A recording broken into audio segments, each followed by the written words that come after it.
Hey there, BookTube. Noah. Everyone who reads it must converse is the channel. Today I'm going to do my best to answer a question, one simple question. What is the Zohar? The Zohar is a huge work. It's a work of Jewish mysticism, and it is very unique in all of spiritual literature. Very, very interesting, very intriguing. I was turned on very sharply from the very start of coming in contact with the Zohar. So, it is a tough thing to kind of navigate. I'm going to do my best. The Zohar came into being, was first written down and propagated in around 1280 in Spain. So, to give some context for that, 1280 in Spain is decades before Dante's Divine Comedy. So we're pre Divine Comedy as far as medieval literature is concerned, and the Zohar does have some kind of parallels with the Divine Comedy. We're going through spiritual states of being in the Zohar and in Dante's Divine Comedy, right? There is a quest narrative. There is a drama going on in the Zohar, and it is very, very interesting. We're also about a century before the Canterbury Tales, Chaucer's Canterbury Tales, about 100 years before the Canterbury Tales. So that'll give you a little idea of what kind of time period this is in medieval Spain. The books were originally written down by Moses de Leon. Moses de Leon is nothing if not an Orthodox Jew. The community in Spain at that time, from what I can gather, is very vibrant and a thriving community, very diverse. There's a large Muslim population. It's not just a Jewish community only. And Moses de Leon is attributed to the first writing down and propagation of the Zohar. This book is very, very tough to pin down because, like I said, Moses de Leon was an Orthodox Jew. What is in the Zohar is anything but Orthodox. There are claims and there are things that about the way that the Zohar frames God and also frames our experience of being a human being in relation to the all, in relation to reality, that seem to fly in the face of Orthodox spirituality, Judaism, more pointedly, right? A couple of the things are, one, the undefinability of God in infinity, God as infinite, God as boundless and inscrutable in every single aspect. You might say, well, there's nothing about that is different than what we would expect, right? But it is because this kind of personification, anthropomorphizing God, theological, debates and theological explorations, all these kinds of things do stand against this kind of inscrutable knowing of God. And the place where the Zohar is going to draw its information is from the scripture itself. So things like where Paul is talking to the Greeks and says, I saw your altar, an altar to the unknown God, and then let me make this God plain to you. Let me tell you what God is like then, and that God is near, that God is within you, that God is in you. Your body is the temple, and there is this spark of life, and then we're going to explore that. That kind of thing is what the Zohar is going to do. Of course, not New Testament, but we're going to be going through the Torah. So First off, the Zohar itself, this is the guide to the Zohar, which is totally recommended to getting into Zohar study. Arthur Green did this guide to the Zohar in conjunction with the Pritzker edition Zohar being printed by the Stanford University Press. This is an amazing book. And in it, we get a good overview of where the Zohar comes from and what the Zohar is. The Zohar is basically a commentary on the Torah. The Torah is the first 5 books of the Bible, Moses' books, the fundamental books of Jewish thought itself and Jewish worldview, reality. So the Zohar is a commentary on that. And in that commentary is claims and explorations that are so out of the box and mind-blowing, the questioning becomes of essential nature. To question what we know and what we think about spirituality and God. Also, as far as being a commentary on the Torah, it is very off-putting to people who have this kind of traditional Orthodox view of God. That God is forever separate, right? That God is above and separate, transcendental, and we're here in this material, eternally separated from God. Things like that. There is no distinction like that in the Zohar. God is here. God is in all, and that kind of thing. And that leads to another claim that the Zohar puts out there concerning the nature of God, is that God has a male and a female aspect.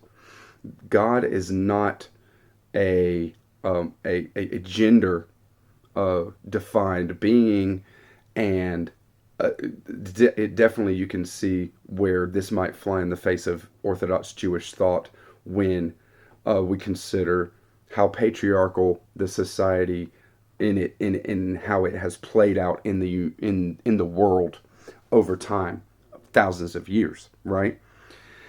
So there is a undefinable, infinite, and ultimately separate, untouchable, unobservable aspect of God, which is Yod He Vav He, Yahweh, Yah, these kinds of male, for lack of a better word, male aspects of God. But then there's the female aspects of the Godhead, which is personified in the Zohar by the Shekinah.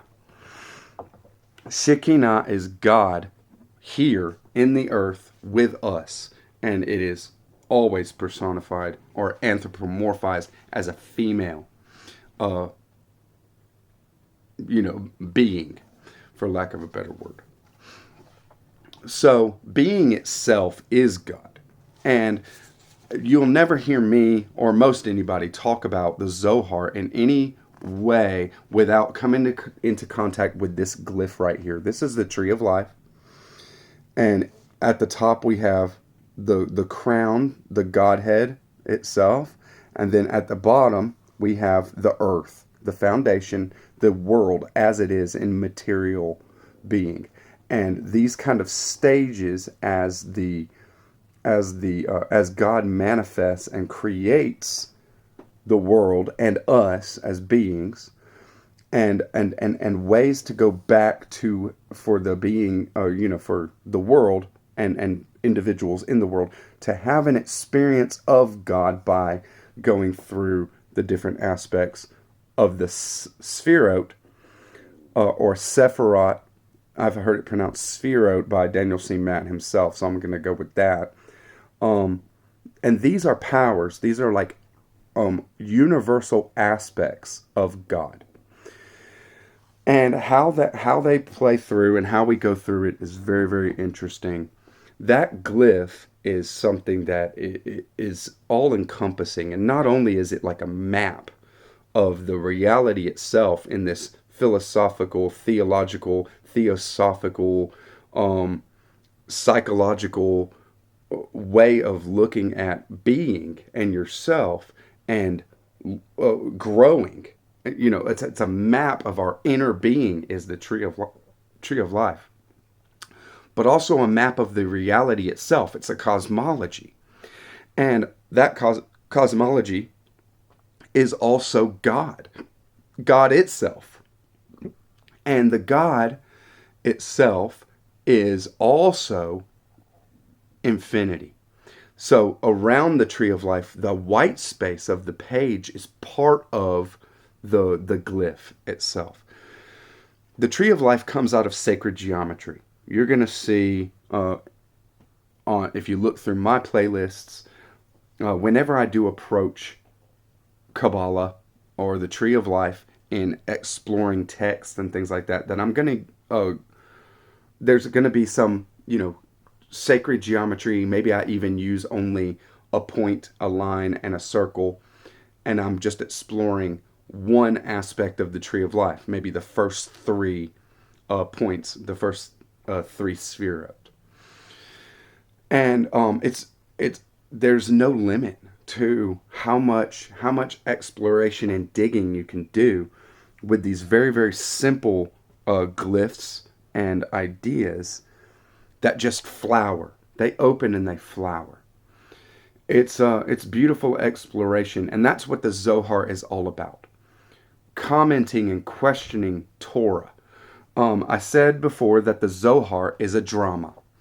We have a group of rabbis, master rabbis, that are walking through the Holy Land, which is, Galilee and Jerusalem and the surrounding areas. They're walking around the Holy Land and they're talking Torah. In this group of master rabbis, there is a master of masters, and his name is Simeon Bar Yochai. This is the main personage of the Zohar that is giving deep wisdom and alternate commentaries and explorations of Torah. Simeon Bar Yochai. This was a human being, a Jew that was teaching and walking and living around the first century of this era. Okay, so very very removed by over 1,000 years of Moses de Leon in Spain when he wrote the Zohar. So there's a lot of mystery around the Zohar. There's this kind of thing where, well, did Moses de Leon write this out of nowhere, out of his own mind?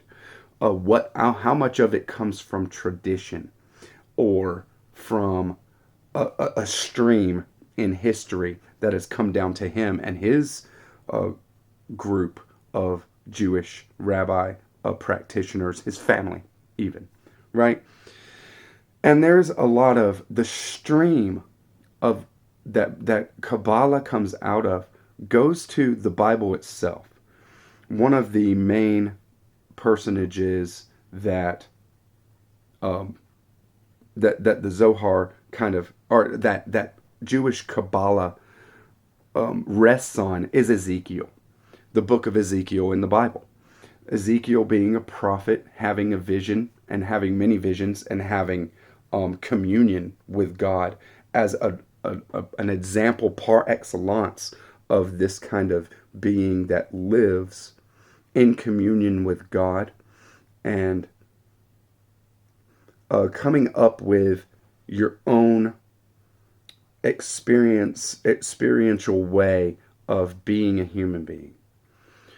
So the Ezekiel tradition is known as Merkabah mysticism.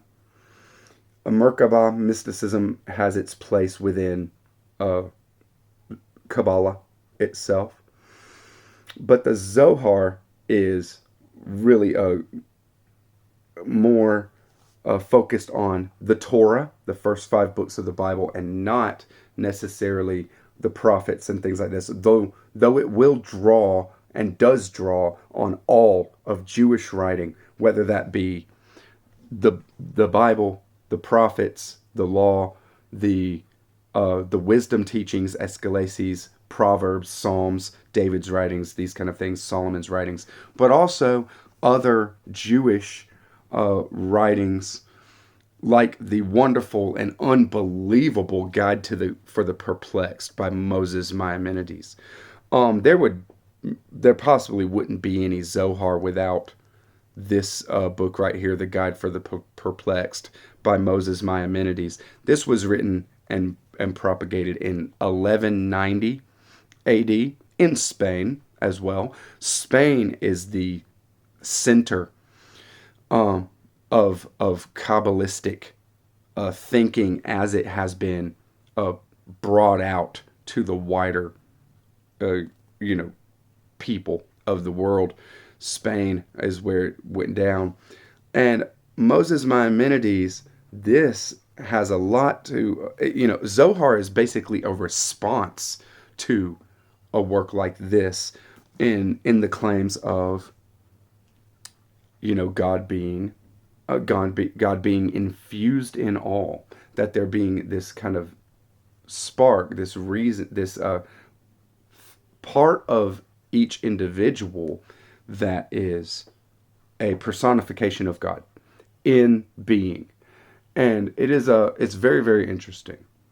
So the Zohar, what it turns out to be in experience is a drama, a very interesting drama of these masters walking and talking Torah and coming up with new ideas, new ways of looking at reality and revealed teachings. And it is a lot of word games. It's a lot of word games and letter games.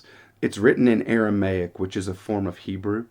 And there is, at every single turn in the Zohar, you have this verse has already been established. And then we talk, one verse of maybe Genesis in the first book for sure. But Genesis is going to be said out loud. This verse has already been established, blah, blah, blah, blah, blah. But come and see.